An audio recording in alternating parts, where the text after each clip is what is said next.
They believed their captain was dead the moment the canyon went quiet. Radios went silent. Night swallowed the last signal. In that silence, hope collapsed. What none of them knew was that a woman they underestimated had already begun the impossible walk back toward them, carrying their captain's fate on her shoulders. Asterisk, what city are you watching from today?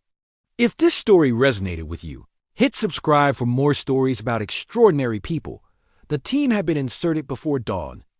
A small unit of SEALs tasked with extracting a high-value courier from a hostile mountain corridor. The terrain was brutal, narrow passes cut by wind and shadow, places where a single mistake could echo for miles. Their captain led from the front, steady and calm, a voice that cut through fear and held the team together. When the ambush hit, it came from above and below, precise and sudden. Smoke filled the air. The canyon turned into a maze of confusion. In the chaos, the captain was separated. A blast took out the lit vehicle. When the team regrouped, his call sign never came back on the radio. Minutes stretched, then hours. Command made the call no one wanted to hear. Abort. Withdraw. The captain was presumed gone, back at the forward base. The team sat in stunned silence. Gear lay untouched. Helmet stayed on. No one spoke his name, because saying it made the loss real. That was when she stepped forward. Her name was Mara. Officially, she was attached as Overwatch, a sniper brought in late due to weather delays. She was quiet, precise, and never tried to prove herself. Some of the team barely noticed her presence. Others noticed enough to doubt it. When she asked for the last known coordinates of the captain, a few heads turned. The lieutenant shook his head. The corridor was compromised. Enemy patrols were thick. Nightfall made it suicide. Mara listened without interrupting. When he finished, she said she was going anyway. They told her it was over. They told her command would never approve. They told her the canyon had already claimed one of their own. Mara met their eyes and answered with a single sentence. He is not gone yet. She left before dawn, alone. No escort, no backup. She moved light, carrying only what she needed. Her rifle was an extension of her will, balanced and familiar. She tracked signs the others missed, disturbed gravel, a broken branch, a drag mark that told a story of survival. The canyon breathed around her. Every sound a warning. By midday, she found the first sign of him. A strip of cloth torn from a sleeve, caught on a thorn bush. Blood marked the stone, but it was controlled, deliberate. He was moving with intent. That gave her hope, and hope sharpened her focus. Enemy scouts swept the ridgeline as she moved below them, patient and unseen. When she took a shot, it was because she had to. Each trigger pull was final, calculated to protect her path without drawing attention. She did not rush.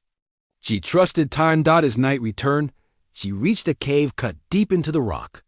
Inside, she found him.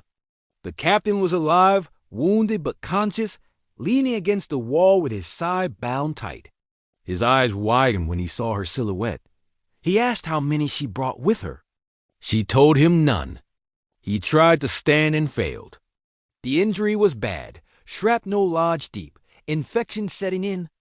Extraction from the canyon was impossible without alerting every hostile unit within miles. Mara set to work. She cleaned the wound, spoke calmly, and told him exactly what would happen next. They would not leave the way she came. They would go higher, through a pass marked on no map, a route only visible if you knew how mountains breathed at night. The captain protested. He was slowing her down. She answered him with the truth. He had carried teams out of worse. Tonight she would carry him. The climb was relentless. Wind tore at them. Cold burned their lungs. At one point, enemy lights swept the slope below. Searching. Mara anchored the captain in a crevice and lay still for nearly an hour, her breath measured, her body unmoving. When the lights passed, she moved again. Just before dawn, they reached a ridge overlooking friendly airspace. The captain collapsed, fever spiking, strength gone. Mara set up her rifle and her signal mirror. She waited for the exact moment the sun crested the horizon.